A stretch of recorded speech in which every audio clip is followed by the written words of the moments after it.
Ujú. Hola, buenas tardes. Bueno, viernes, 6 de la tarde. Aquí estamos un público, yo creo que un poquito fan, ¿no? De Juan Miguel. Yo soy Ana Caparrós, soy la presidenta de la Asociación de Terapeutas Familiares de la región de Murcia. Y bueno, pues hemos tenido la idea de entrevistar a una serie de profesionales de nuestra federación que sean, bueno, pues que hayan escrito un libro, que estén en investigación, ¿eh? Nos gustaría ir contactando con profesionales que tengan esos tres roles. Y luego ya pues lo que nos inventemos, porque si esto gusta y realmente entre el público también salen luego preguntas, pues veremos que es algo interesante el conocer a nuestros profesionales también en la parte personal, que es en la que menos conocemos si no pertenecemos a su entorno más cercano. ¿M? Entonces, bueno, como he dicho, la entrevista se grabará y estará en abierto, es decir, que podrá verse a través de nuestra web de La Murciana en cualquier momento cuando se necesite.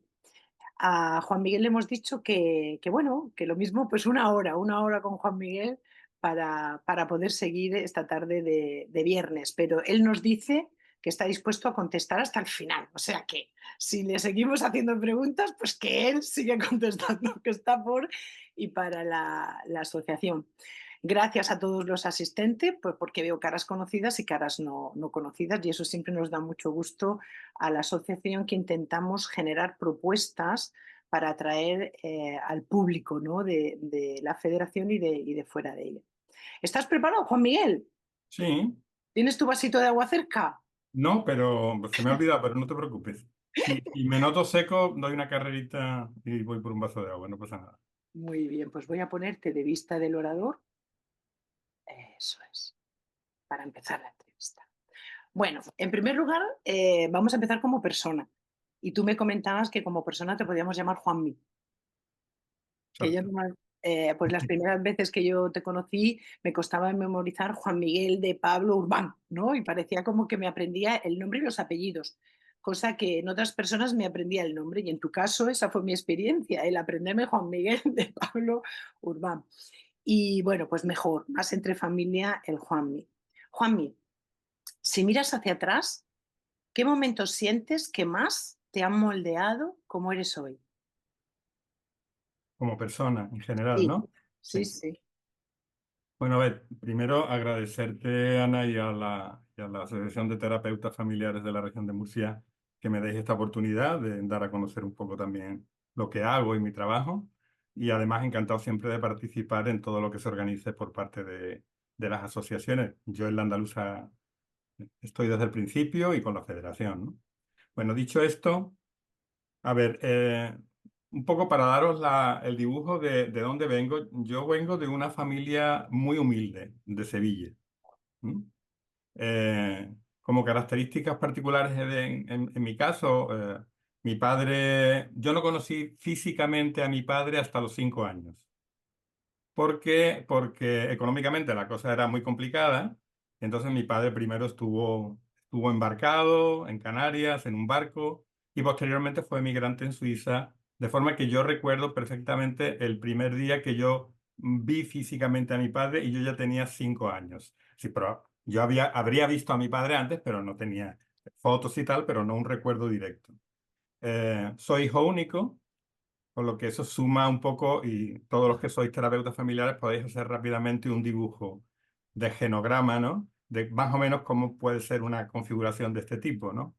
Entonces yo era hijo de mi madre, siempre fui el hijo de mi madre, clarísimamente, porque mi madre tuvo anteriormente dos hijos, bueno, primero nació muerto, el segundo fue un aborto, pero en el caso del primero, todo el mundo decía, es igual que tu padre. Porque mi padre le decían el alemán, mi padre era rubio, ojos verdes, y evidentemente yo no salía a mi padre, yo físicamente era más bien estilo gitanito, que es más el estilo de mi madre. Entonces esa es un poco la configuración inicial, imaginaros, de un hijo único, curiosamente viviendo, porque como mi madre tenía que estar conmigo, ella consiguió un acuerdo, entonces ella trabajaba como cocinera y la señora de una casa bien de Sevilla le permitía tenerme allí en la casa, de forma que yo siempre he vivido en un entorno extraño, donde había un buen nivel económico del entorno, pero no era mi caso, es decir, yo era digamos, yo era de una familia pobre. Siempre digo que yo iba a Parvulitos, al Santo Ángel de Sevilla, y yo iba a párvulos con chaqueta, corbata, porque todos los niños iban así, vamos, no es que yo fuera así porque yo quisiera. Entonces, un poco ese es el clima. Sabéis que un hijo único siempre hay como una especie de sensación de hubiera querido tener hermanos porque hay como una especie de soledad flotante en la vida de un hijo único.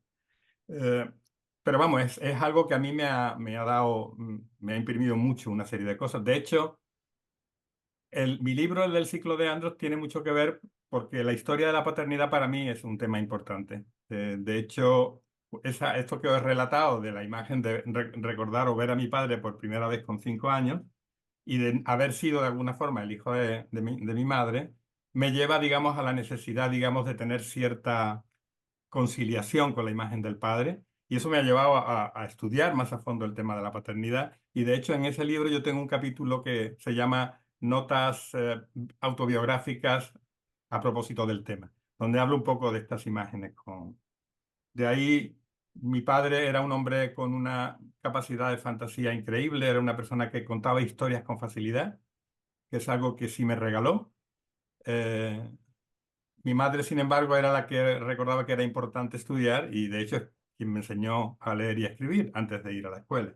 Entonces, bueno, sumando de ellos dos, el resultado es lo que tenéis hoy aquí, ya con 66 años.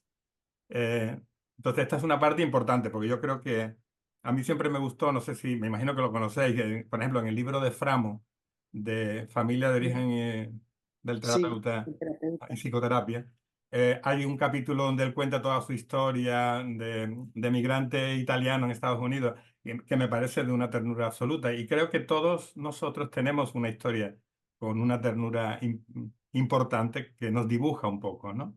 Entonces, este es un poco el inicio. Eh, bueno, posteriormente, yo creo que sí me ha influido mucho. eh, yo estuve como 10 años trabajando, colaborando en proyectos de cooperación internacional al desarrollo en Latinoamérica. Entonces, sí me ha influido mucho porque me ayudó a entender que las cosas podían ser de formas muy diversas, que las cosas no solo eran de una forma. ¿Cuánto atrás miras cuando hablas de esto? Pues mi periodo en América Latina es entre 2000 y 2010, Vale. más o menos, es el periodo. De todas formas, eran periodos, yo podía estar 3 meses allá, que podía ser pues, trabajando en Panamá, en El Salvador, en Costa Rica, en República Dominicana. Esos Normalmente, viajes también te han moldeado, como eres hoy. claro. Sí, y el conocer, cuando llegas a un sitio, conocer un poco el entorno, ver que las cosas son diferentes y bueno, y ponerte en contacto con realidades diferentes. Y pienso que eso me ha influido mucho. Es un tema que para mí es importante. Ujú. Diría, Vale. habrá más cosas, pero en principio estas se me No, ocurren no, así. sí, sí, efectivamente, esa era la pregunta, ¿no? ¿Te has ido a la infancia, a las figuras de tus padres, de qué manera, ¿no? Conociste a tu... Es la primera vez que he escuchado que un niño conociera a su padre a los 5 años, fíjate. Ujú. Y mira que hemos escuchado historias cuando llevas tantos años cogiendo genogramas y preguntando cosas. Bueno, pues este es el primer genograma que he hecho con este dato que tú me das. Y esto es Te digo más, esa escena es una escena para mí casi cinematográfica, porque yo recuerdo estar sentado en la puerta, en esa época vivíamos en Alcalá de Guadaira, es un pueblo de Sevilla, que la tierra es de Albero. Entonces yo recuerdo estar sentado, ver la calle que había llovido y tenía los surcos del agua porque era tierra, y al fondo llegar un taxi y bajar un señor con traje y corbata, con dos maletas. Yo ya sabía que era mi padre. Y llegar, él pasa, me toca la cabeza, no hace otra cosa. Pero esa escena, si yo me dedicara al cine, aparecería probablemente en algún sitio. Y esa escena en particular, ¿qué parte de ti ha moldeado?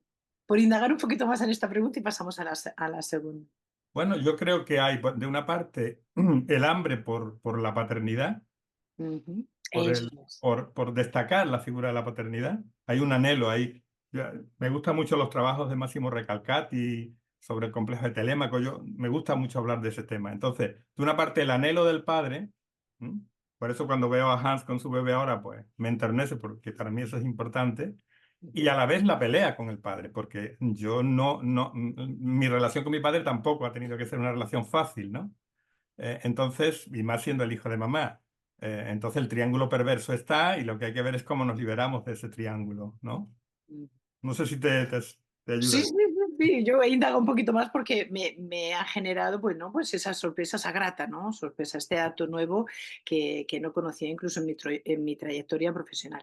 A ver, vamos a otra parte, porque todos atravesamos sombras. ¿Qué Ujú. aprendizajes te dejaron tus momentos más difíciles, Juanmi? Vale. Aparte, que esto de alguna forma lo he comentado, aparte de haber hablado de esta parte, digamos, en torno a lo solitario, de ser un hijo único, a vivir en ese entorno un poco como de desclasamiento, que sí está ahí, eh, yo sí recuerdo como momento complejo, es decir, mi padre fallece de cáncer cuando yo tengo 17 años aproximadamente. Y entonces yo recuerdo una escena clásica que era que todo el mundo en el entierro me decía, ahora tú eres el hombre de la casa y tú tendrás que cuidar de mamá. Y a mí, cada vez que me decían eso, cada vez me aterraba más, como por la idea de que yo quedaba preso, digamos, del cuidado de mi madre, eh, que mi madre era una mujer encantadora, pero justamente por haber estado demasiado cerca de mi madre, las cosas no eran fáciles. Entonces, en el momento en que yo tengo que, de alguna forma, salir, cuando termino el servicio militar y mi idea ya es irme de mi casa, aunque yo antes había estado yendo y viniendo, entonces, en ese momento yo tengo importantes síntomas.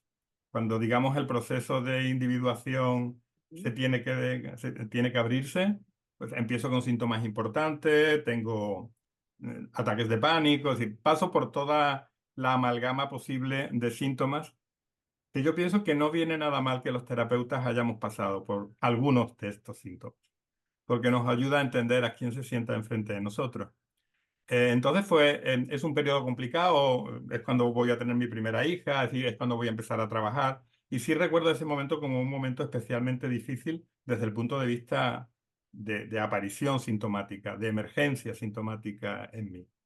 ¿Qué aprendizajes te dejaron, Juanmi? Bueno, yo estaba ya en terapia, antes de todo esto yo ya estaba en terapia, yo hacía psicoterapia psicoanalítica. Y es cierto que mi primera época de psicoterapia psicoanalítica yo hice una terapia bastante racional. Es decir, yo estaba aprendiendo de lo que estaba viendo. Pero a partir de los síntomas ya la cosa cambió, ¿no? Entonces, ¿qué aprende uno? Aprende primero eh, que todos tenemos heridas, que todos tenemos dolores importantes y que no podemos obviarlos y que transitar por esa experiencia nos hace mejores terapeutas.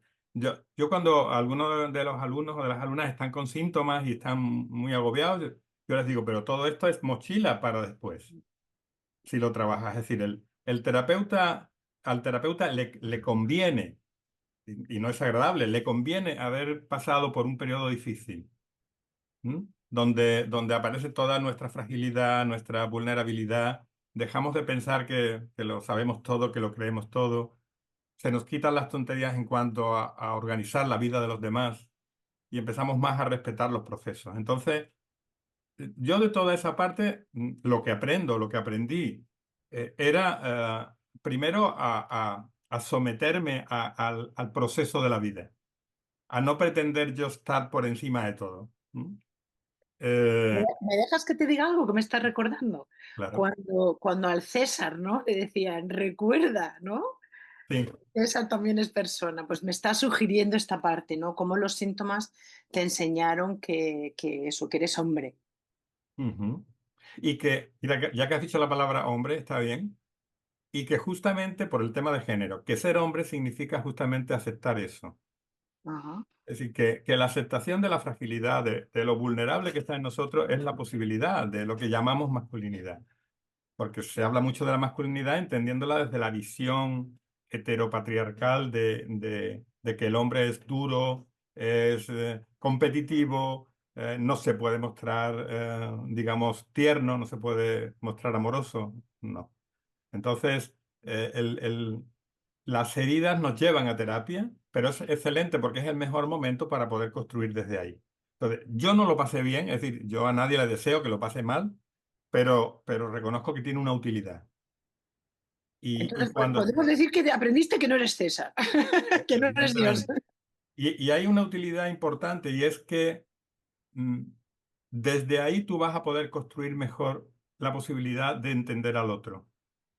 Porque, hombre, nosotros no tenemos por qué haber sentido todos los síntomas, no, pero el haberse sentido encogido, desamparado es importante para escuchar el desamparo del otro, como elemento básico en terapia. Totalmente de acuerdo. Creo que los que te estamos escuchando también. Mira, cambiando de Vale. un poquito, pero seguimos, ¿eh? Como persona. ¿Qué Perdona, te hace- digo que todo esto, este proceso, digamos, para entender, digamos, el dolor que había y todo, claro, está acompañado en un proceso terapéutico donde yo sigo en terapia individual y además en terapia de grupo, a la vez que hago formación, pues mi formación original es psicoanalítica. Ajá, Y de forma que todo eso entra, digamos, en el proceso, ¿vale? La sí, sí. terapia, la formación, y los sudores cuando caminaba por la calle pegado a la pared. Si todo iba junto. De verdad que ahora cuando te vea en Oporto ya entenderás que tendré tengo ya otra imagen de ti. Muy bien. Deseando estoy de verte en Oporto. A ver, ¿qué haces tú, Juanmi, en lo cotidiano Ujú. para volver a ti mismo cuando todo afuera se mueve demasiado rápido? Uf. Bueno, quizás a mí para pararme lo que me ayuda mucho es leer. Es decir, si yo cojo un libro y suelo ser bastante lector, soy bastante ávido leyendo. Un libro me ayuda a crear como una especie. Además, eso es algo que yo también aprendí en mi infancia, que como vivíamos en una casita muy pequeña y mi madre era muy habladora, yo podía perfectamente estar leyendo sin enterarme de nada de lo que mi madre decía continuamente. Yo solo decía, ajá, hacía, hacía el gesto lacaniano, y con eso parecía que podía ser suficiente. Entonces yo leo y cuando leo, eso me ayuda a parar. Ajá, sí, sí, sí, La sí. lectura me ayuda y últimamente mi lectura además va más por el ámbito de temas más de tipo de filosofía, filosofía social, ética, y eso me ayuda a parar mejor todavía. Ujú. Ok, mira, y la última como persona, que creo que la has contestado, no sé, lo mismo incorporas a algún personaje más de tu vida, pero si tuvieras que nombrar a alguien o algo que te haya dado raíces, ¿qué dirías? Bueno, aparte de mi familia y de personas importantes que han pasado, mis terapeutas, compañeros, yo he sido compañero de José Barrera, hemos trabajado el marido de Nuria, Sí, sí, juntos, sí. hemos hecho terapia de grupo juntos con Antonio Redondo, mi socio, igual, es decir, yo creo que tengo muy buenos amigos. Y de hecho, Inés está aquí y es una amiga de hace muchos años también. Está Hans, que ya es más reciente, pero los amigos son importantes. Pero a mí hay un tema básico, para mí es muy importante el tema de mis hijos. Mis hijos y ahora mi nieto, que tengo un nieto que tiene un añito ahora. Y para mí ese tema sí ha sido importante, es decir, que algo que te enraiza y que de alguna forma te ayuda a ver qué es lo importante, ¿no? Y no digo yo que yo haya sido un padre excelente, es decir, que yo habré sido un padre en algunos aspectos, incluso a lo mejor entre cuando yo he estado fuera en el extranjero, es decir, yo no he estado tan presente como a lo mejor mis hijos o mi mujer hubieran querido, pero, pero en mí siempre han estado presentes las caras de mis hijos y la experiencia de mis hijos. Y ahora de mi nieto, ahora lo veo tan chiquitito y bueno, me enternece absolutamente. Muy bien, seguimos siendo conscientes que no somos Dios, ¿no? Seguimos siendo conscientes. Por la cuenta que nos tiene además. Muy bien. Pues vamos allá como psicoterapeuta. Ujú. Como psicoterapeuta te vamos a llamar Juan Miguel, ¿de acuerdo? Que sé que al principio Vale. es Juan Miguel, pero cuando ya, ¿no? Tú me comentabas un poquito, ¿no? Antes entre bastidores, que cuando ya hay confianza vuelves a ser Juanmi, ¿no es así? No, yo normalmente nunca me presento como Juanmi porque eso es un nombre que me han puesto. Entonces yo digo, yo me llamo Juan Miguel. Pero es cierto que todo el mundo me llama Juanmi, entonces a mí no me importa que me llamen Juanmi. Creo que además es más fácil de recordar porque como todo el mundo que pretende recordar Juan Miguel me llama José Luis, Juan Antonio, Juan Alberto, todo menos Juan Miguel. Que sí, ya te decía yo que yo tuve que memorizar Juan Miguel de Pablo Urbe Pues Juanmi es más fácil. para que me sonara eso de Juanmi porque me iba a otros nombres. Ok. Pues después de tantos años escuchando historias, Ujú. ¿qué crees que es lo que más buscamos los seres humanos en el fondo? Yo tengo como la constancia de que cada vez que una persona llega a terapia, llega necesitado de reconocimiento. Hay heridas, las heridas tienen siempre que ver con una falta de validación, con una falta de mirada, con una falta de reconocimiento emocional por parte de los otros. Si nos vamos a los trabajos de Bowlby y del apego, sabemos que lo importante para todos en el crecimiento es la respuesta sensible. Y todos, cuando somos pacientes, venimos lastimados o heridos porque en muchos casos esa respuesta no fue suficientemente una respuesta sensible. Por lo tanto, el paciente cuando llega a terapia y llega, si llega con síntomas, llega angustiado, llega con miedo, eh, lo primero que necesita es sentir que hay un espacio seguro. Nos vamos directamente a los trabajos de apego. Sentir que hay un espacio seguro y que en ese espacio uno puede empezar a revisar lo que le pasa. Porque si uno está asustado, uno no puede pensar. Uno se pone en posición ataque-fuga. No hay mucho que hacer ahí. Entonces, eso conectará quizás con otra cosa que hablemos luego, pero la importancia en el terapeuta de generar una buena alianza terapéutica y la sensación de seguridad en el espacio terapéutico. Porque de ahí provendrá la posibilidad de ser reconocido, la, la posibilidad de encontrar un espacio donde poder volcar esas angustias, todas las cosas que hemos ido sintiendo, y poder adentrarnos en un proceso de crecimiento para intentar, bueno, pues ver dónde estoy, por qué me está pasando, porque siempre recuerdo ahí, hay una alumna, ex alumna mía, que decía, estuve toda la carrera estudiando psicología con ataques de pánico y con agorafobia. Y cuando empezó a hacer la formación, empezó a hacer el genograma, dice, ahora me estoy enterando por qué me pasaba esto. Pero esto creo que es una experiencia de muchos de nosotros, porque desafortunadamente a veces en la carrera universitaria uno no tiene posibilidad de verse o de reconocerse y de por qué está sintiendo ciertas cosas, ¿no? También es cierto que es un contexto distinto, es mucho más amplio que las formaciones nuestras, ¿no? Pero mm, la idea es que primero yo tengo que permitirme transitar mis heridas, poder ser reconocido en lo que siento, en mi rabia, en mi enfado, en mi tristeza, y en esa transición por esas emociones, encontrar sentido, es decir, por qué yo estoy así, por qué estoy en pánico, qué es lo que me da miedo, y todo esto bien ubicado, como bien sabemos los sistémicos, en nuestro genograma, en la relación con nuestro padre y nuestra madre, nuestros hermanos, los abuelos.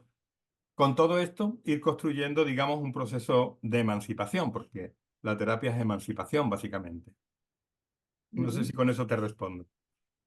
A mí sí. Luego ya vemos el público que estará tomando sus anotaciones para luego, en Puedo decir referencia a esta otra cosa, ¿eh? pregunta, yo quería saber esto otro, ¿no?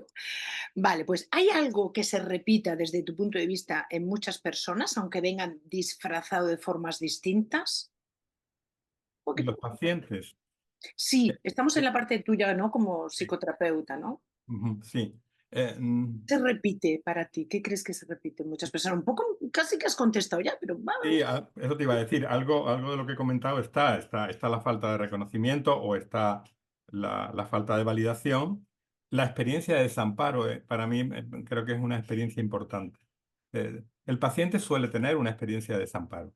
Y si nos vamos a nuestra infancia primera, todos podemos recordar, yo siempre digo que hay una escena que no se nos olvida, es si alguna vez nos perdimos de pequeños y de pronto, ¿no? ¿Dónde está papá? ¿Dónde está mamá? Esa especie de sensación de desamparo es una vivencia que pervive en nosotros durante toda la vida. Solo que después ya construimos racionalmente la forma, digamos, de defendernos sobre esto. Pero la experiencia de desamparo está ahí. Me gustan mucho los filósofos catalanes, Esquirol y Melich, y hablan de la intemperie. Somos seres en la intemperie, la primera vez cuando nacemos, y después en la vida, cada vez que hay un espacio donde no sentimos esa seguridad o donde poder asirnos o aferrarnos, aparece esa experiencia, digamos, de desamparo.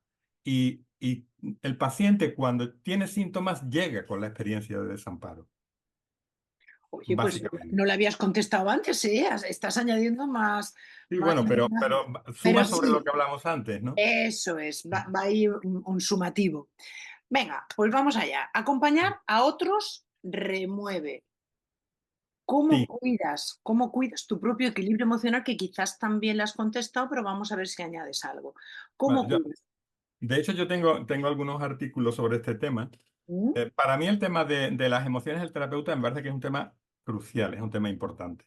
Es un tema importante en la formación, pero es un tema importante en el uso. Es decir, tenemos que recordar que nosotros como sistémicos tenemos algunas fallas originales que vienen de la propia formación original. Es decir, como la terapia familiar sistémica surge en contraposición al psicoanálisis, si en el psicoanálisis se hablaba mucho de emociones, cuando llegamos a la sistémica de pronto parece que cuesta hablar de emociones. Y mira que hay libros de terapia familiar donde el nivel de lo emocional es brutal. Mm, Y vamos, libros de Minuchin, libros de Whittaker, lo emocional está siempre en primer plano, pero se habla poco de las emociones. Entonces, yo considero que el terapeuta debe entender que no existe la posibilidad de trabajar sin estar afectado emocionalmente por lo que pasa. Es decir, ya abandonamos la idea, ¿no?, de las terapias de primer orden, de que nosotros intervenimos sobre el sistema como si nosotros estuviéramos trabajando con ratas de laboratorio. Eso ya todos lo hemos dejado a un lado y sabemos que nosotros participamos de todo lo que ocurre, de lo que construimos, de las hipótesis que se elaboran y de lo que sentimos. Entonces, la posibilidad de usar lo emocional es importante. Yo lo que yo hago habitualmente, que a mí me ayuda, primero yo suelo usar bastante los temas de transparencia emocional. Yo si siento alguna cosa, yo suelo transmitirla al paciente. Quiero decir, no es que haga yo una especie de vómito de cada vez que siento algo, pero si hay algo que me está interfiriendo, yo lo pongo normalmente sobre la mesa. Porque muy habitualmente muchas de las emociones que como terapeuta sentimos tienen que ver con las emociones del paciente. Y los trabajos hay algunos autores que le llaman develamiento o desvelamiento de lo emocional del terapeuta, ayuda. Pero lo primero es entender que nosotros no podemos no ser afectados por lo que estamos haciendo, por el contacto con el otro, ¿m? Por el sufrimiento del otro. Claro que todo eso nos duele. Y cuando el paciente no puede expresar con palabra la emoción, nosotros vamos a sentirla en primera persona. Esto es un tema, yo ya hablé sobre esto en un artículo y ahora recientemente que estamos preparando, bueno, con Carmen Casas, un libro que Jorge también participa, hablo también un poco de este tema. Es decir, cuando la emoción no puede ser expresada por el paciente, por lo que sea, porque no hay permiso, porque eso puede ser vergonzoso, el terapeuta tiene una alta probabilidad, si está abierto, a sentir esa emoción. Y la va a sentir efectivamente conectado con aspectos de su propia vida. Entonces uno puede pensar, bueno, pero esto es mío, esto no es del paciente. Pero quizá en algún caso puede ser así y en otros casos no. En otros casos esa emoción es pertinente a lo que le está pasando al paciente. Entonces ese uso de lo emocional en terapia es importante. El psicoanálisis aquí sí abundó bastante. En nuestro enfoque, pues Moniel Caín con el tema de resonancias, de ensamblaje, las singularidades de Marcelo Pagman, es decir, hay elementos que nos ayudan un poco ahí en esta dirección, pero yo creo que es una de las asignaturas pendientes del enfoque sistémico como elemento que hay que integrar en el trabajo terapéutico, el tema de las emociones, ¿vale? Entonces, porque tu pregunta iba más en cómo yo gestiono esto, ¿no? Lo que No, pero pasa sí que me estás contestando. Creía yo, humanamente, creía yo que me ibas a contestar otra cosa. Y sí, sí, muy interesante lo que estás diciendo. Era el ¿qué cómo creías cuidas que tu te iba? propio equilibrio emocional. Es que yo creo que la forma, de hecho es muy habitual cuando trabajamos en supervisión, cuando una persona está atrapada a veces simplemente con un trabajo de transparencia se consigue liberar el nudo, porque el nudo se hace porque tú estás sometido a un silencio. Entonces, simplemente poder expresar lo que está pasando, lo que puede estar pasando. Yo nunca digo, usted siente esto. Yo le digo, esto que usted me dice me sugiere, por ejemplo, en individual, a mí me haría sentir esto. O yo me puedo sentir de esta forma, o esto me hace pensar tal cosa. Y el paciente normalmente puede conectar con eso, con esa misma idea y decir, pues sí, ¿no? Ujú. Pues mira, algo así me ha pasado y además cambia automáticamente el propio sentido de la sesión. De pronto se hace más fácil. Con familias también ocurre. Tengo algún caso así de familias que donde tú dices una sensación de aburrimiento absoluta en la sesión, todo es como si no pasara nada y de pronto tú quieres dormirte y entonces dices, pues la verdad que sin hacer lo que hace Whittaker, que a mí me costaría, quizás porque soy correctito, pero algo así como, pero porque identifico que esa necesidad de dormir tiene que ver con la tristeza, pero ¿hay algún otro acontecimiento que puede ser complicado para vosotros? Y recuerdo una familia que dice, la hija, no, todo fue diferente desde que murió mi abuela, pero nadie habla de eso. Entonces, cuando la chica hace automáticamente yo no tengo sueño y la familia entra en otro tono, pero eso ocurre alguna vez, no, no ocurre siempre, ¿no? Pero Sí, es una forma, digamos. sí, sí, sí, sí. A ver, ¿qué idea Ujú. equivocada sobre la terapia te gustaría que las personas soltaran de una vez? Vale. Bueno, hablemos primero de los terapeutas. ¿Qué, Venga, qué deberíamos de soltar los terapeutas en cuanto a la idea de terapia? Eh, me gusta que vayas modificando hombre, preguntitas. Vamos allá. eh, Muy bien. bueno, en primer lugar, bueno, hay una cosa que es natural y es cuando un terapeuta empieza, cuando empezamos a trabajar, necesitamos muchas técnicas, necesitamos herramientas. Y lo cierto es que la terapia, donde realmente se sustenta, no es en las técnicas y en las herramientas. Las técnicas y herramientas son útiles para trabajar, coadyuvan a que el proceso se haga mejor, pero lo importante es la relación terapéutica, el estar, el, eh, el estar en escucha, en cómo miramos al paciente, en cómo lo acariciamos, entre comillas, desde la voz, desde la mirada, para generar ese espacio seguro. Ahí es donde se hace la terapia. Yo comprendo que cuando empezamos a trabajar, a ver, yo quiero técnicas para resolver, ¿no? Ya hemos descubierto que realmente no resolvemos nada, ¿no? Así que las cosas a veces no son exactamente así. La idea Otra, equivocada es tener todo un baúl de técnicas y entrar a la sesión sí, cargada no, con... y está bien. Sí. Mm, Espera que estaba mirando que tenía aquí una cosa anotada sobre eso. Vale, sí. Es inevitable que, y está bien saber técnicas, y las técnicas nos van a ayudar, pero es algo como que va acompañando el proceso, digamos, de relación, lo intersubjetivo de la terapia. No, no es lo primordial. ¿Mm? De hecho, yo no soy nada yo nunca planifico sesiones. Eso lo aprendí yo de mi propio terapeuta, mi terapeuta que era una mujer, Ángeles. Y yo espero que el paciente entre por la puerta y a partir de que entre por la puerta o la familia, yo voy a escuchar a ver qué traen. Entonces, yo no he preparado antes, ahora, para esta sesión voy a trabajar. No, no me sirve, no me funciona. Habrá personas que sí, ¿no? Bueno, esa sería una de las ideas. Y otra de las ideas que creo que los terapeutas deberíamos de cambiar, algunos también, es la idea de que la terapia no es un proceso de adaptación. Me explico. A Eh, ver. Muchos pensamos que un paciente llega y que hay un trabajo en la terapia que tiene que ver en ayudar a que la persona se adapte. Teniendo en cuenta que adaptarse significa acogerse a modelos sociales, modelos culturales, que generan patologías de lo normal y de lo normativo. Me explico.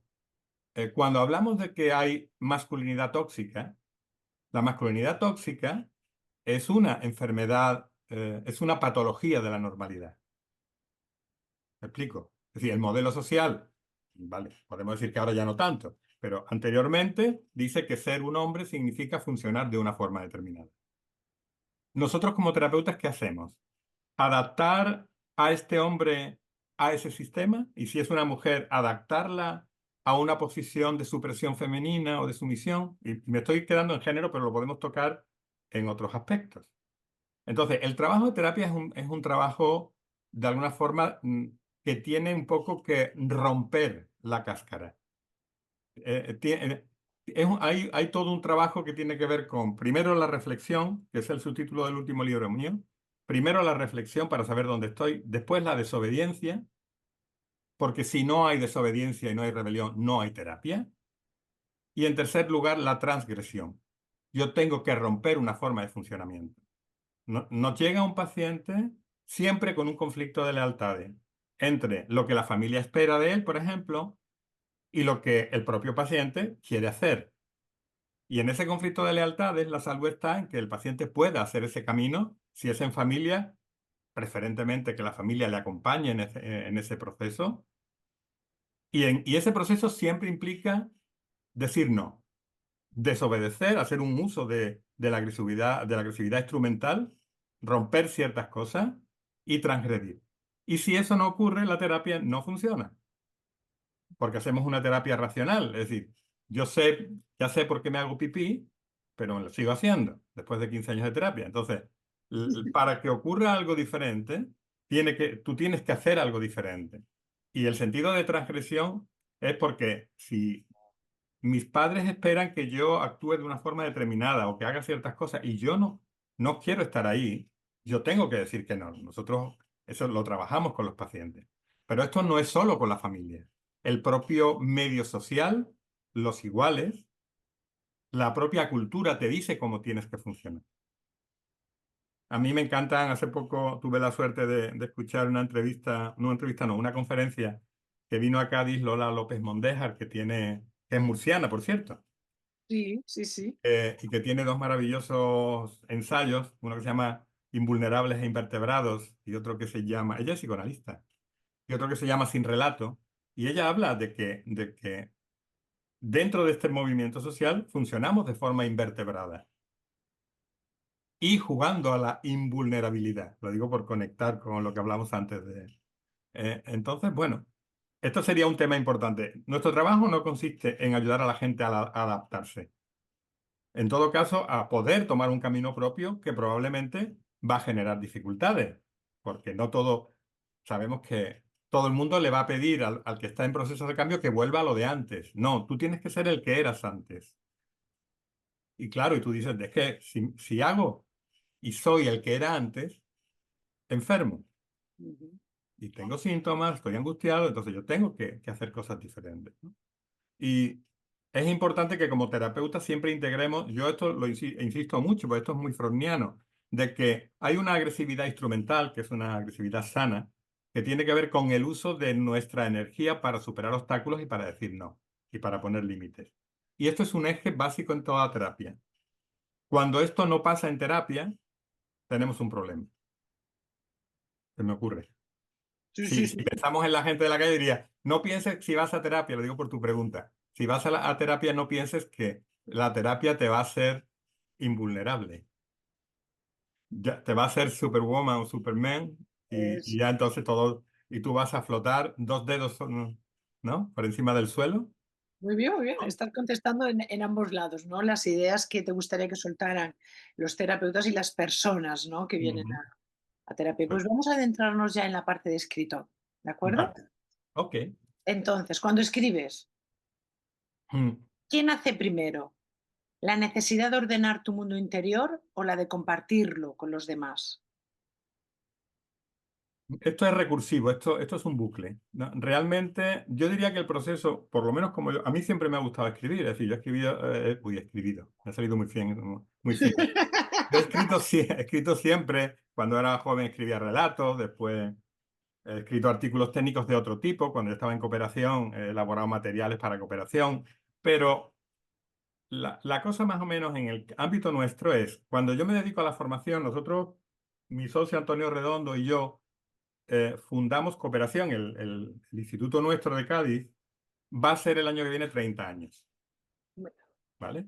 Lo vais a Entonces, celebrar, ¿no? ¿qué? Lo vais a celebrar. Espero que sí, está la idea, a ver si lo conseguimos. Entonces, cuando empiezas a hacer formación, inevitablemente eso te fuerza a estudiar, te fuerza a leer, a profundizar.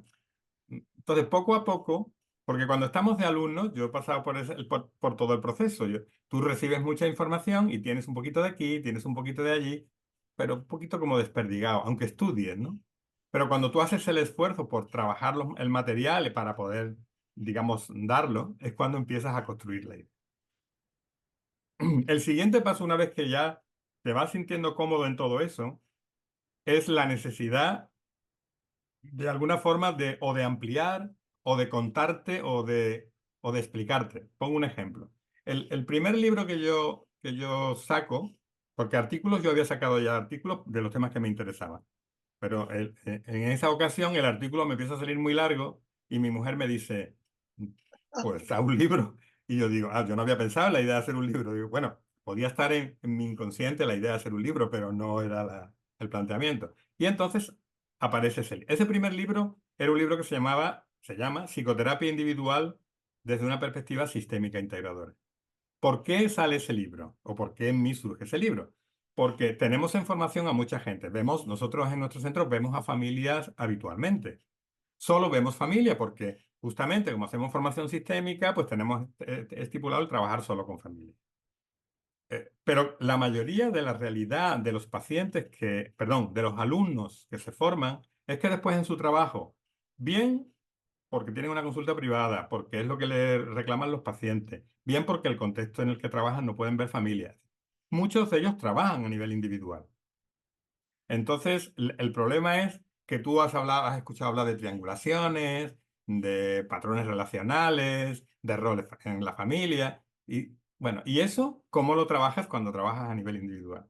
Entonces, la idea de ese primer libro, que fue en 2018, fue, voy a intentar volcar lo que yo mismo hago y de camino es un manual que puede de alguna forma servir. Es decir, ya estaba, evidentemente, el manual de Bóscolo y Bertrando, el manual de Canevaro sobre terapia individual sistémica, pero bueno, yo tenía una propuesta propia, aunque yo sumé de todos ellos, ¿no?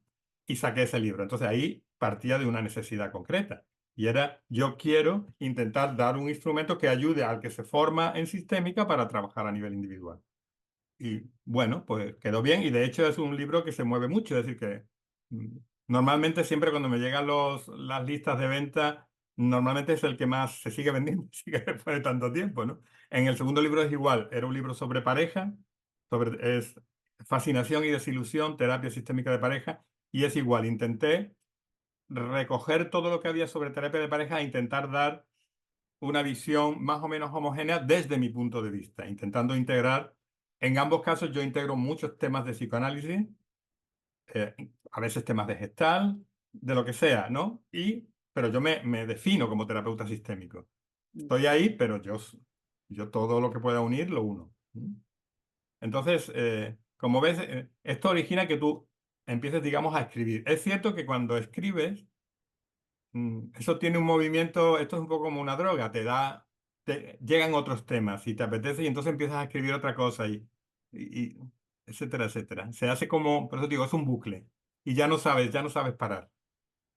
Ok. Entonces, por eso tú decías, pero es que has escrito mucho, digo, claro, también ya estoy jubilado, ¿no? Aunque yo sigo viendo pacientes y todo, pero yo también era funcionario de la Junta de Andalucía y ya no estoy en la Junta, tengo más tiempo.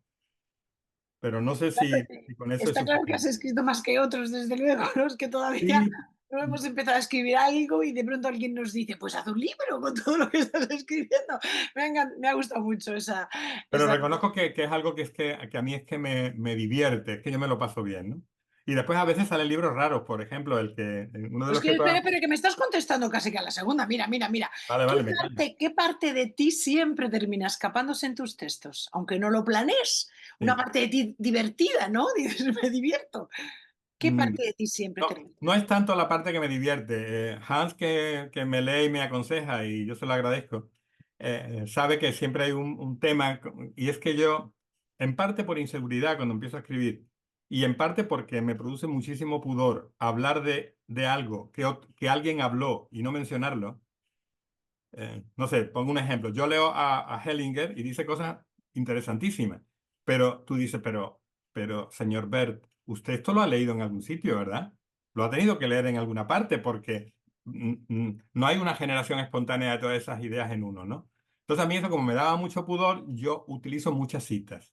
Entonces mi mujer también me dice, citas demasiado, esas citas no ayudan a la lectura, pero a veces tengo como una lucha conmigo mismo en torno a las citas, a dar digamos, nombrar a quien dijo algo y después decir lo mío. Entonces, ¿qué se me escapa? Pues que me cuesta trabajo hacer una cosa como que esto es de Juanmi y solo de Juanmi. No me sale. Incluso en el último que lo he intentado, me salió así, así, ¿no? Pero vamos, Hans me lo dice también mi mujer. Los que me leen me lo recuerdan, pero bueno, eso no consigo controlarlo. Eso es lo que se escapa.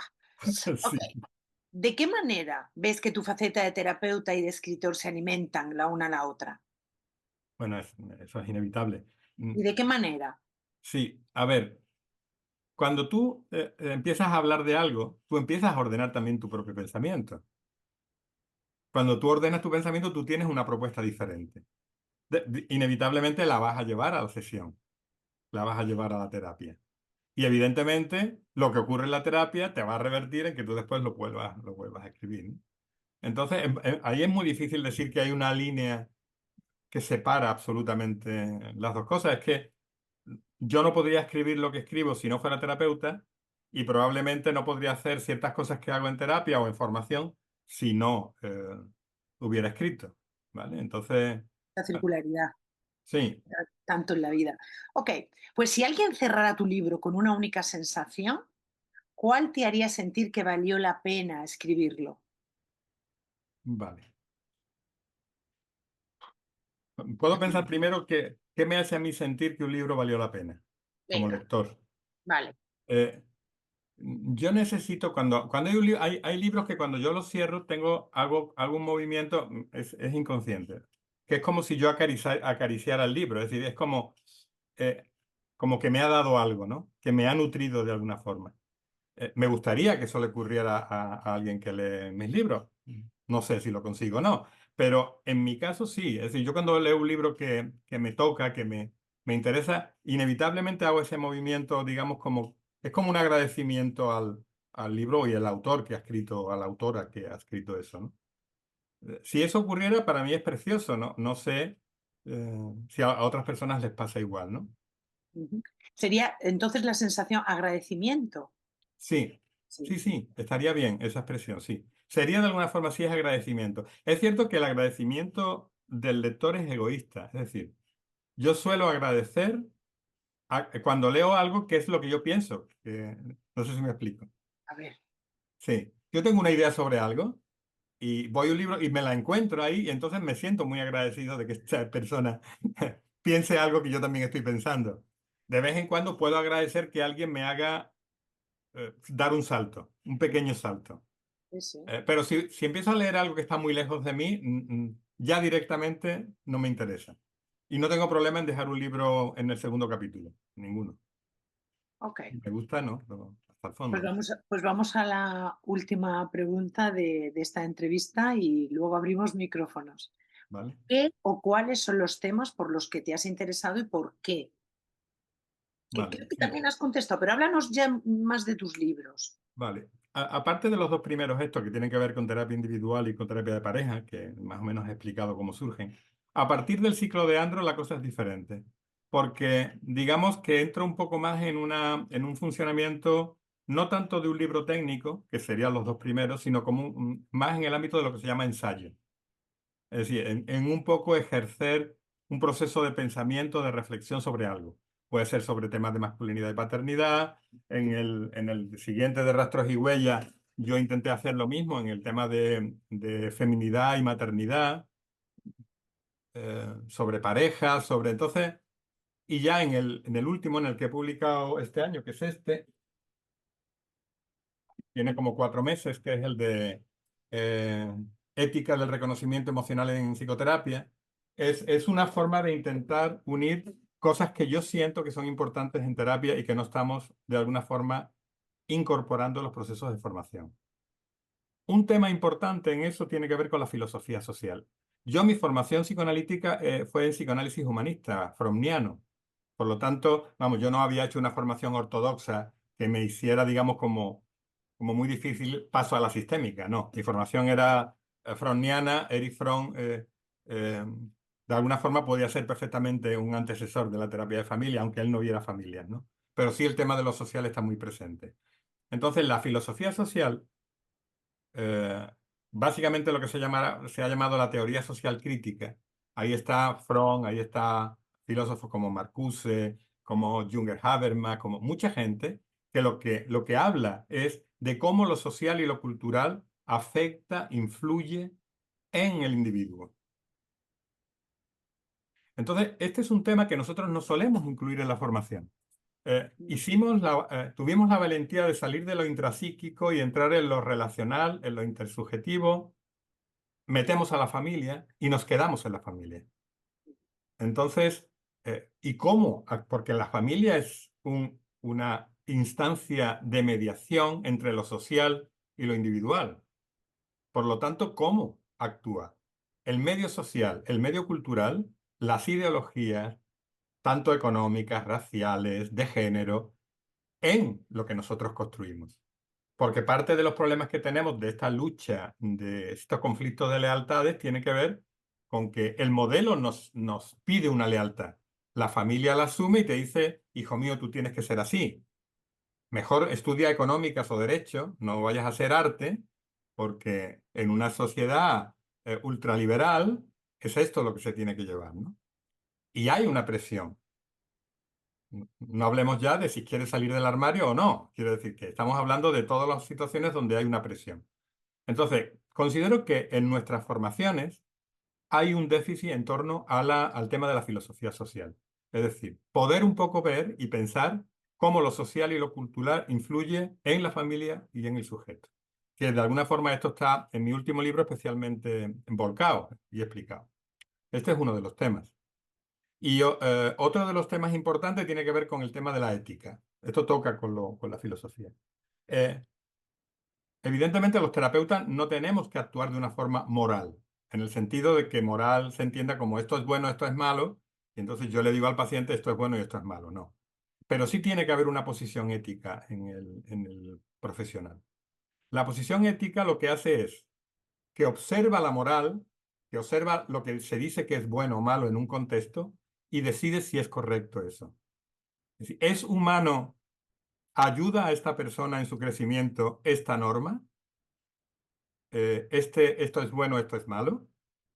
Y esa es la posición del terapeuta, porque un paciente que hace un buen proceso de emancipación, a lo que llega es a una posición crítica y reflexiva sobre lo que ocurre. Es decir, ahora mismo tú estás y tú puedes ver todo lo que está pasando, ya sea políticamente, no solo en nuestro país, sino en otros sitios, a nivel económico, a nivel religioso, y tener una opinión donde decir, no, no voy a comprar esto. A mí me gusta toda la gente que es un poquito disruptiva en este tema. Algunos no muy bien tratados por la prensa. Me gusta, por ejemplo, también es murciano, eh, este hombre que es periodista. Ah, sí, el Arturo, ¿no? El Arturo Pérez. No, Arturo Pérez Reverte, por supuesto, pero además de Arturo Pérez Reverte, me refiero a uno que es Bueno, periodista. es verdad que te he dicho uno que es cartagenero. Sí, sí, él es cartagenero. Sí, no, pero Arturo Pérez Reverte cumple esa función. Es decir, Arturo Pérez Reverte dice lo que considera. Es decir, no es cuestión de decir él tiene razón, pero él tiene derecho a decir lo que tenga que decir y le da igual. Es- Esto tiene que ver con un espacio, con una posición libre, ¿no? No, el otro que te digo es un periodista que escribió que es la soga del ahorcado. eh, es un tío muy conocido, pero bueno, es igual, después me acordaré.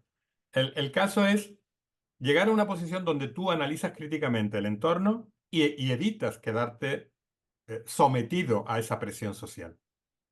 Evidentemente, dentro de lo posible. Para nosotros es más fácil. Si viviéramos, no sé, en una sociedad islámica, pues nos costaría mucho trabajo hacer esto. Pero todavía en una sociedad europea, por el tiempo que le queda a Europa, más o menos podríamos, ¿no? Si podemos decir, no, no estoy de acuerdo con esto sí, tener un poco de visión crítica, ¿no? Ese tipo de cosas yo pienso que se tienen que incorporar. Y de alguna forma, en mi último libro yo insisto mucho en esta historia. Y en una visión de la terapia, en estos tres pasos de reflexión, desobediencia y transgresión, ¿no? Engarzando la idea de terapia con la idea de imposición social, ¿no? Un poco, no sé si con eso te respondo a lo de los libros. Bueno, claro, no podía ser que conociéramos tu parte de persona y de psicoterapeuta y que no también nos hablaras de tus criaturas en papel, ¿no? Que son tus libros, porque ya sabemos que hay un nieto, pero estas criaturas de papel pues son tus libros. Bueno, Sí. yo muy agradecida, la verdad, de tu sinceridad, de cómo te has expresado y que efectivamente has contado lo que piensas y Ujú. has contestado a las preguntas, no has dicho, esa pregunta no, no te la voy a contestar que no quiero, ¿no? Vale, Ujú. pues vamos a abrir los micrófonos, a ver lo que Vale. tienen que preguntarte las personas que te están escuchando. Muy bien, hemos hecho una hora creo que hemos hecho Sí, justo. menos 2 minutitos. Bueno, bueno, De arte, ¿eh? Si qué lo hacemos organizados. 1 hora con Juan Miguel y lo que el público, pues podéis abrir, no somos tantos, a ver, no, no hay son problema. 15. Está bien. Abrimos el micrófono o levantamos la mano. Si fuéramos varias hoy a preguntar. Venga, no, no dejarme desolado en este último momento. Hacer alguna cosa, aunque sea algo leve. Yo veo que David ha abierto su micrófono. Sí, venga, pues empiezo yo, ¿vale? Muy Me bien. lanzo. Bueno, Venga. en primer lugar, muchísimas gracias, Juan Miguel, por tu generosidad, porque has abierto el corazón sin conocerte de muchas, por lo menos en intimidades, ¿no? Y es verdad que Mm, tengo muchas resonancias contigo en muchos aspectos, ¿no? Ya mm. hablaremos algún día. Mira, sobre todo quería preguntar, ¿Dónde estás tú? yo trabajo en la sanidad pública en Málaga. Soy Ah, en muy amigo Málaga, vale, de ok. Pedro Vega Vega, que lo conoceréis Sí, hombre, de claro, Málaga. Pedro, sí, sí. Vale, Bueno, vale. trabajo en la sanidad pública en Benalmádena, Ujú, el equipo de salud mental de Benalmádena, llevo 20 años en la sanidad pública y soy terapeuta sistémico. Y bueno, muy bien. últimamente me estoy interesando muchísimo por la psicoterapia con padres, pero no Ujú, con padres en plural genérico masculino o femenino, sino ujú, con hombres que se rompen en la paternidad. Es verdad que nos llegan muy poco en la sanidad pública porque trabajamos por la mañana y apenas vienen los hombres y menos en la sanidad pública donde la precariedad social y laboral es importante, porque si no se van a la privada rápidamente y buscan otros recursos, ¿no? Entonces, bueno, te quería preguntar por tu experiencia con hombres padres. Primero, ¿de dónde surge tu interés en el libro del ciclo de Andrew, sobre todo la psicoterapia en paternidad? ujú. Después, si tienes experiencia en este sentido con padres, si te llegan a la privada y cómo suelen ser las demandas de solicitud de ayuda, y bueno, un poco la intervención si pudiera, un poco más complicada con el tiempo que tenemos. Vale, David, sí. A ver, el tema de... Es difícil que un padre venga a terapia diciéndote, mira, es que yo quiero trabajar el tema de ser padre. Eso lo sabemos. Entonces, lo que suele ocurrir, tú lo sabes, es que aparecen cosas y cuando... problemas de todo tipo y somos nosotros los que le decimos, mira, aquí está este tema, ¿no? A ver cómo... a ver, estoy de acuerdo contigo. Me parece que es un tema muy importante y a mí me interesó el tema porque es cierto que muchos varones, cuando aparece la paternidad, se produce una especie de seísmo brutal y desaparecen, se van. ¿Sabes lo que te digo? La idea de la evaporación de la paternidad rápida, ¿no? No. Entonces, a mí es un tema que me preocupó cuando yo acometí el ciclo de Ando, era, ¿y por qué hacemos esto, no? Porque es cierto que cuando viene un bebé, la madre también entra en pánico. Es decir, no es solo el padre, pero la madre asume la responsabilidad del hijo. En parte ya durante 9 meses la ha llevado en su seno y eso hace que para la madre ese proceso, digamos, de huida no sea tan fácil. Pero el varón no se ha vinculado suficientemente. Y cuando ya empieza, digamos, cuando ya viene el bebé, como además se produce un exilio natural en el varón, porque la madre de pronto se le cierra toda la mirada hacia el hijo, lógicamente, porque es un tema también casi de supervivencia. El varón entra en conflicto también con eso, se siente desplazado y si no tiene trabajaditas sus tripas, pues hay siempre una tendencia a la huida. ¿Mm? Una buena forma de trabajar la paternidad es trabajar la relación con el propio padre del varón. Quizás por eso yo hablo de mi padre, ¿vale? Es decir, que muchas veces el trabajo de cómo yo voy a ser padre tiene que ver con las dificultades de si yo, respecto a mi padre, veo dificultades en cómo mi padre ha ejercido esa función. Entonces es muy importante, ya sea con técnicas de silla vacía, de la forma que sea, poner en conversación o directamente, incluso si se puede traer a los padres de forma presencial, las conversaciones de hijo, de padre con hijo, hijo con padre. Eh, yo he tenido todas las circunstancias posibles que te imagines, es decir, de tenerlos juntos, de hacerlo de forma presentificada, en silla, y es un trabajo que generalmente es útil. No sé si concretamente cuando tú me preguntas, quieres incidir en algo específicamente, en Bueno, algo sí, concreto para... sobre todo si te llegan, si existe la demanda, es una demanda enmascarada, normalmente he querido entender, ¿no? Otros síntomas que te llevan ahí. Pero te llegan hombres, padres que te dicen, oye, he sido padre y no puedo con esto, quiero que me ayudes en mi proceso personal hacia la paternidad. Si has Sería trabajado bien este tipo de que casos, llegaran así, porque sería por lo pronto ya habría ya, un buen, ya, un buen paso de ya, reconocer dónde estoy. ya, Pero generalmente, por ejemplo, me puede llegar un padre porque está teniendo síntomas, está ya. sintiendo con ansiedad y tal. ¿Desde cuándo? Pues desde que ha nacido mi hijo. Y claro, Vale. si medianamente un poco sondeas la fantasía, pues la fantasía es que me voy, que pues yo, ¿para qué me he metido en esto? ¿Quién me mandó a mí dejarla embarazada? Yo qué sé, cosas de este tipo. Ujú, Entonces, bueno, es todo un proceso de bajar de ahí, de asumir y de empezar a recrear al hijo dentro. Es que el problema es que a veces no se ha recreado, el padre no ha recreado al hijo. Hay una ujú. cosa que yo le llamo trabajar el nido, ¿no?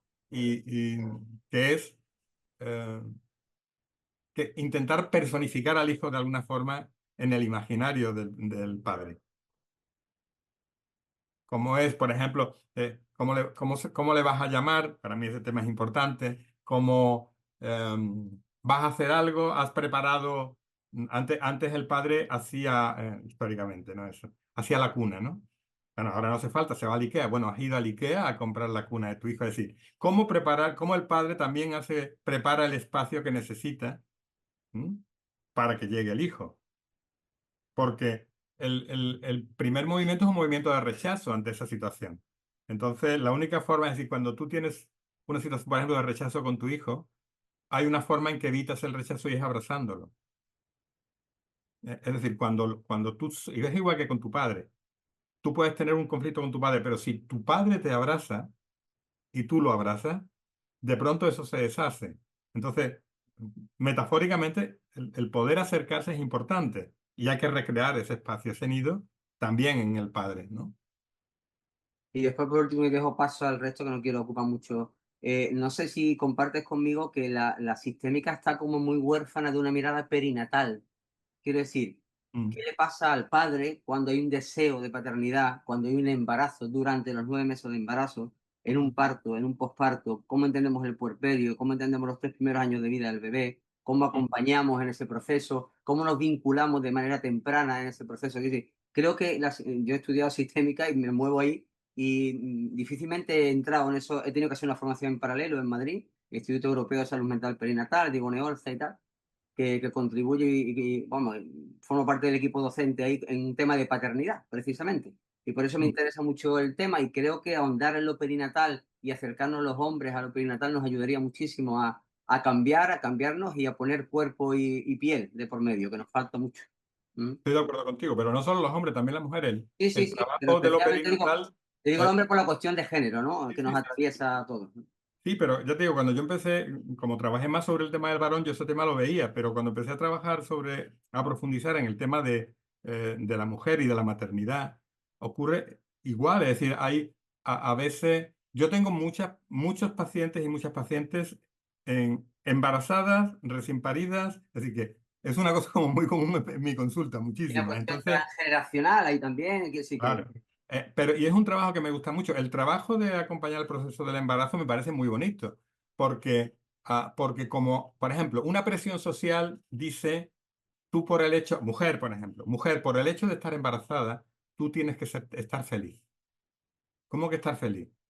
Yo que tengo ganas de tirarme por la ventana. Es decir, yo tenía mi trabajo, llevaba mi vida y ahora de pronto estoy aquí con un barrigón, no sé lo que me va a pasar, estoy muerta. Es decir, la posibilidad de poder trabajar todos los fantasmas, todos, yo siempre le digo los lagartos. ¿Qué lagartos hay en torno al embarazo? Es decir, eh, el psicoanálisis estas cosas las trabajaba. Es decir, cuando tú vas a tener un hijo, hay un deseo de vida y hay un deseo de muerte también, ¿vale? Entonces, ¿qué ocurre? Que aparecen todos los fantasmas y entonces aparece también la culpa, en la madre especialmente. La evidencia de culpa que es además muy poco útil. Entonces, la posibilidad yo aliento en mi consulta a ver qué cosas has pensado, porque aparece todo eso cuando se habla y se normaliza, la persona no se siente que es un bicho. Si no soy una mala madre o no soy un mal padre porque he pensado esto. Es decir, porque si yo puedo expresar eso, yo voy a poder cuidar a mi hijo mejor que si yo lo tengo en silencio. Ese es el peligro, el tener que silenciar todas esas emociones complicadas que tengo. ¿M? Por ahí iría la cosa. Pero estoy contigo en eso, sí. Gracias, David.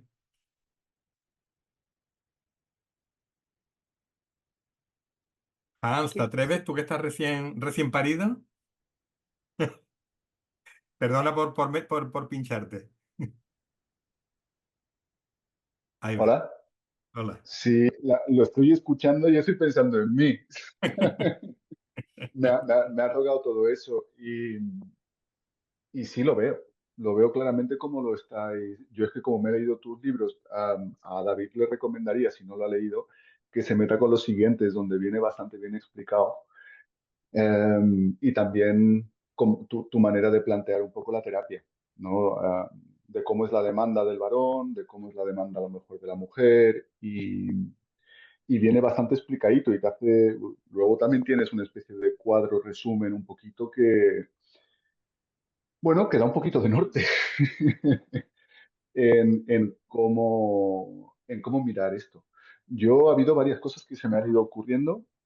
Por un lado, por el tema de la paternidad y todo el tema de los lagartos. Yo tengo lagartos grandes, que no sé si dragones de Komodo, que son como...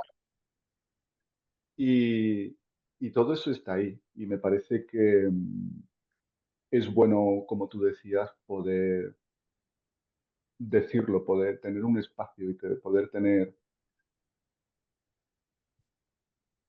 alguien que te acompañe en estas ideas, porque es cierto que es mucho y te sobrepasa, la vida nos sobrepasa y nos coge desprevenidos. A mí la verdad que yo nunca hubiera, no es que nunca lo hubiera pensado, sino que tenía como muy asumido que lo de la paternidad, que locura y que para qué me voy a meter yo ahí, ¿no? Y sí, sí, mucho no, Anda que mucho miedo. pues ya lo tienes, ya no puedes decir que no. Ya, pero gracias a, bueno, haber leído, como estaba diciendo David, también un poquito todo lo que es la parte, eh, bueno, del desarrollo y lo perinatal, que es cierto que en sistémica, en la formación, bueno, tanto básica y especializada, pues eso no se trabaja, pero hay un montón de información. Y si te vas a, bueno, todo lo del vínculo, Bowlby y los psicoanalistas lo tienen muy, muy, muy trillado. Y está ahí la importancia de cómo generar el vínculo y de la importancia de lo, no ya de lo prenatal, que también hay gente que habla de eso, sino de lo de perinatal. Yo lo del parto lo he flipado, que por mucho que me lo han contado, o que haya visto un vídeo alguna vez, a mí me ha cogido, ¡guau! A mí me ha pillado. Y ha sido una emoción brutal y te pilla totalmente, bueno, en primera persona es diferente, ¿no? Que te lo cuenten. Y, y son emociones muy fuertes y el verse de repente en esta situación, pues es muy loco. Y es cierto que cuando uno se tiene un poquito trabajado y ha leído un poco cómo funcionan estos temas, pues puede estar más atento. Y aunque tenga emociones de estas oscuritas y ganas de salir corriendo, y Dios mío, ¿qué he hecho yo? ¿Quién me ha mandado a meterme en esto? Pues lo puede, puede reflexionar sobre eso y puede aprender a disfrutarlo sin sentirse demasiado mal, ¿no? Por Ujú. tener estas ideas que también, oye, que yo tengo ideas que, joder, si tuviese que ser realidad todo lo que se me pasa a mí por la cabeza, pues, joder, ¿cómo estaría el mundo? Y eso en cuanto al tema de la paternidad, que para mí es muy reciente, yo le estoy disfrutando mucho y me está dando, a ver, lo hablaba el otro día con mi pareja, que de la cantidad de miedo que yo tengo, la cosa es mucho más natural y pensar es un problema. O sea, si tener al niño se me cae el culo y me gusta la ternura de poder cuidarlo y, y como piense la cago. Como me pongo a pensar, la cago, porque digo, oye, ¿quién va a pagar aquí la fiesta, ¿no? Y el futuro, y de qué voy a vivir, y cómo voy a hacer yo, y el mundo, lo peligroso que es, cómo le explico yo a este cómo funciona el mundo. Es demasiado. Muy bien. Entonces, bueno, hay un trabajo muy bonito ahí y yo también he tenido últimamente varias mujeres en terapia con algunas ha ido mejor y otras a lo mejor no tanto, pero sí he visto que lo que tú decías, que las mujeres se angustian un montón también en mi pareja y que eso es muy natural para los dos y que poder trabajar todo eso es súper importante. En cuanto a lo que tú decías, que yo leo tus libros y comento que citas mucho, pues sí es verdad, lo haces, pero a mí me parece una señal de respeto y, y un regalo para los que quieran aprender, que pueden ir a la referencia y saber de dónde viene qué cosa. Yo alguna vez con gente que es como muy sabia y que te habla de cosas y que tú no sabes de dónde viene, pues dices, joder, qué tío más listo, qué tío más tal, pero te empequeñecen. Eh, es un acto, yo creo, y ya lo he dicho alguna vez, de humildad por tu parte y de respeto de decir, oye, esto viene de aquí, esto viene de aquí, y luego tú, como te lo tienes pues ya muy currado, pues tienes una opinión propia y crítica. Muy bien. E incluso sugerencias que a veces, pues bueno, cada uno puede aprovechar mejor o peor, pero que me parece a mí un tema muy sensato como lo haces y muy respetuoso. Gracias, Hans. Por cierto, Nada. gracias a María Belmonte que anotó y efectivamente era Soto Ibars, el nombre que buscábamos y que no conseguía yo encontrar. Juan Vale. Soto Ibars, el Oye, pues periodista. Juan Carlos levantó la mano, quería hacerte una pregunta, Ana Rubio detrás y ya según el tiempo que quede, Vale. Ana cerrará la entrevista. A ver, Juan Carlos. Bueno, en primer lugar, buenas tardes y muy agradecido por este tiempo que nos has dedicado y a vosotros también al espacio este que habéis preparado. Y bueno, yo me identifico un poco con Juanmi, y te voy a llamar Juanmi como me ha dicho que resulta más familiar. Gracias. Eh, Porque yo me he jubilado también recientemente, soy psicólogo clínico, psicoterapeuta, he trabajado en la pública y ahora estoy trabajando en la privada y también trabajo con un modelo pues sistémico, más bien, bueno, basado en terapia sistémica breve, es decir, en narrativa y terapia centrada en soluciones, pero tuve la ocasión de escuchar uno de tus charlas sobre la terapia de pareja. Me compré el libro, luego también leí el libro de terapia individual y la verdad que me pareció un enfoque muy interesante la adaptación esta y la base de psicodinámica o psicoanalítica, porque efectivamente muchas veces dentro del trabajo sistémico, y no digamos ya pues, las terapias cognitivo-conductuales y el tema de las emociones y determinados aspectos pues se queda vacío. Entonces, bueno, pues la verdad que me interesó y bueno, el tema, por ejemplo, que has estado comentando de las fases de reflexión, desobediencia, transgresión, es algo que en mi práctica sí he visto que muchas veces son las personas o los pacientes que tienen problemas, digamos, podríamos llamar dentro de otro modelo de asertividad o de no adaptarse al medio, los que de alguna forma consultan y a veces en la terapia pues es posible que tenga que haber esa transgresión de la norma.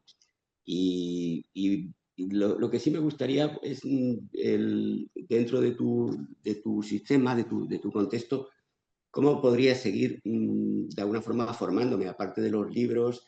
Y no sé si el Instituto de Cooperación organizáis algún tipo de seminarios o de cursos de formación para de alguna forma seguir esta corriente o profundizar en esta corriente en la que estás trabajando. Y nada más. Muchas Gracias, gracias. Juan Carlos. Gracias por haber leído los dos primeros libros. Espero que te hayan sido útiles. A ver, Cooperación como instituto de formación, nosotros no hacemos formación interna, es decir, no hacemos seminarios aparte, no hacemos así. Eso normalmente siempre se ha dejado en manos en este caso, de la Asociación Andaluza. Y desde ese punto de vista no puedo indicarte nada. En todo caso, invitarte a que si te interesó más o menos lo que leíste en los primeros libros, bueno, pues pues que te animes a leer el siguiente por el tema, por ejemplo, del ciclo de Andro, por si te interesa, o el último. Pero ya te digo, actividades concretas no hacemos como cooperación, ¿vale? Distinto es que después siempre se hacen algún tipo de cursos o de seminarios que se pueden organizar en cualquier sitio y donde a veces o va Antonio, mi socio, o voy yo, ¿no? Entonces yo, pues por ejemplo, yo he ido algunas veces para Alicante a Centro Lucentum. Pues yo no sé dónde estás tú, Juan Carlos. ¿En qué sitio Estoy estás? en Extremadura, en Mérida. En Extremadura. Para En Extremadura no voy. Mérida. Mi socio es Sí, extremeño de origen, de Azuaga. no, sí, sí, sí. ¿Vale? Entonces, pero vamos, por ejemplo, por Extremadura habitualmente no, pero sí, a veces hay seminarios puntuales, alguna cosa online también muy puntual, pero como para como para hacer una cosa continuada, no te puedo decir que No, si yo quiero, hubiera algo, de todas maneras, si me sigues en redes, si sale algo, aparece en redes. Y si no, te recomiendo que me sigas en redes porque por ahí. Te sigo, te sigo. Vale, entonces ahí lo vería si hay algo. eso ya está hecho. Yo voy a atreverme a animarle, ¿no? A asociarse a la Asociación Extremeña, que las asociaciones de terapia familiar de España somos las que hacemos la formación continua, ¿no? Por lo menos la murciana llega a formaciones de 12 horas. Que bueno, voy a aprovechar aquí para contar que el año que viene vamos a hacer la fiesta de la terapia breve, va a ser aquí. Entonces, en abril tenemos el 11, creo que de abril, vamos a hacer aquí en Cartagena la fiesta de la terapia breve con Mar Bellevar y Alberto Rodríguez Morejón. Orejón. Van a venir aquí los dos. Entonces, Juan Carlos, que sepa que hay asociaciones en las que puede asociarse y ya el hecho de asociarse pertenece a la federación y de esa manera las formaciones que son a nivel federativo, como mínimo le llega la información y él puede decidir, ¿vale? Pues muchas Vamos gracias. con- Los referentes en España del modelo son Mar Bellevaz y Alberto. Hombre, y no Esto. me acuerdo ahora mismo exactamente el título, no quiero meterle la pata. ¿El título del seminario? ¿Eh? ¿El título del seminario, dice? Sí, el título de la formación, ahora mientras Ana te Algo así pregunta, como lo bueno si es breve, dos veces bueno. que lo vamos a decir, lo voy a buscar, lo voy a buscar mientras Ana pregunta. Hala, Ana, tu turno. Bueno, primero de todo, darte las gracias, Juan Miguel, la verdad, porque, bueno, empezar, ¿no? La entrevista tan desde dentro, ¿no? Desde como tu experiencia personal, pues agradecerte sobre todo. Bueno, y una de las cosas, ¿no? Cuando decías yo me leo un libro y con qué me quedo, pues yo sobre todo con todo lo que has explicado me quedo con lo de la emoción, ¿no? Con lo de compartir con el paciente esa emoción que tú estás sintiendo para ver si ¿no? Se mueve y a él un poco le sirve, ¿no? Y bueno, cuando has estado explicando todo eso, pues yo con eso me quedo y te doy las gracias. Y después, cuando David te estaba preguntando por el tema de los hombres, yo trabajo como en dos cosas. Una parte acompaño a pacientes oncológicos que están en final de vida y Ujú, después por otra parte estoy en el SOAF, que es un servicio de atención a las familias. Entonces, los hombres que llegan por el tema de la paternidad, me llegan porque son hombres que han perdido a las mujeres.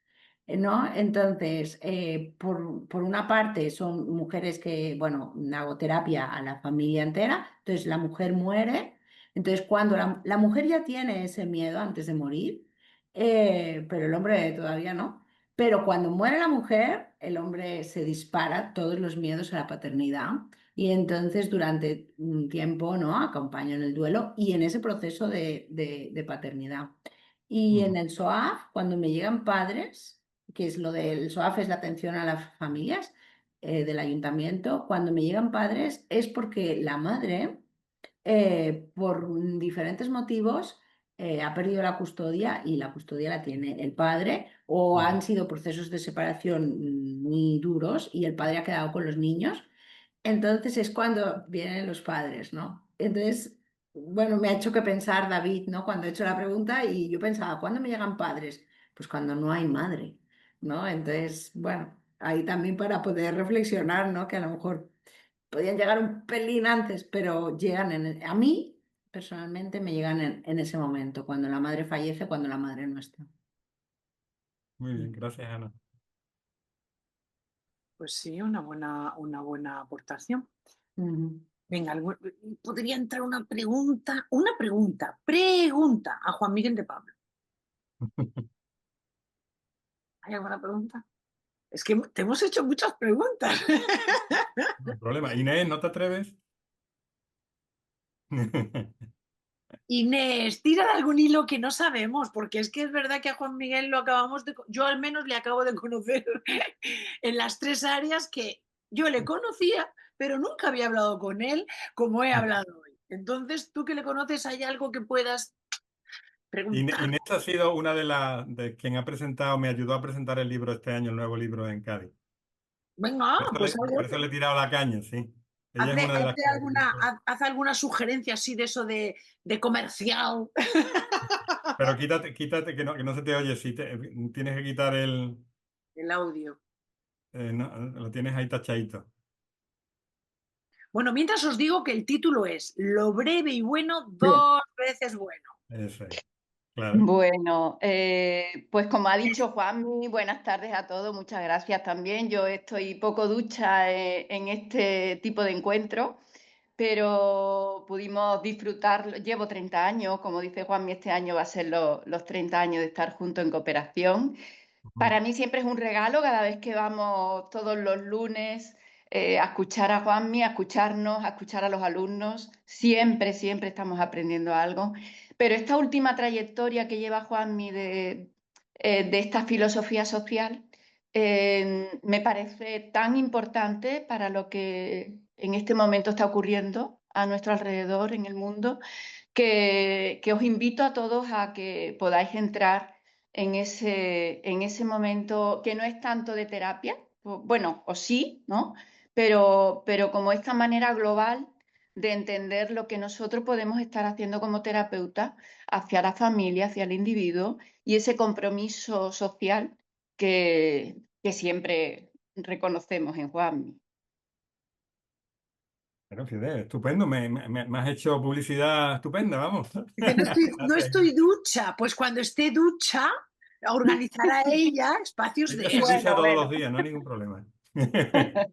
Yo agradecer a Juanmi, a todos, me gustaría que abriéramos los micrófonos y le demos un aplauso, porque ¿Para que se oiga? para que se oiga, para que todos, bueno, no importa, quien no quiera abrir su micrófono que no lo habla, que yo soy un poco a veces en esa parte de ir más allá, pero es que creo y efectivamente que estos espacios requieren ese agradecimiento que sabemos que es lo que a Juan Miguel le gusta cuando se lee su libro, pues también ese agradecimiento cuando le escuchamos y cuando nos ha hablado de él como persona, como terapeuta, no al uso, preguntas no al uso, y como escritor. Entonces, gracias. Muchas gracias. Bueno, a mí me toca decir de nuevo gracias a Ana por invitarme a esta experiencia, que la verdad que yo he estado muy cómodo, y a la Asociación de Terapeutas Familiares de la Región de Murcia por darme la oportunidad de hablar con vosotros. Y hasta la próxima, ¿no? ¿Qué se dice? Hasta la próxima. Sí. Muchas gracias. Hasta la próxima. Chao. Chao, un abrazo.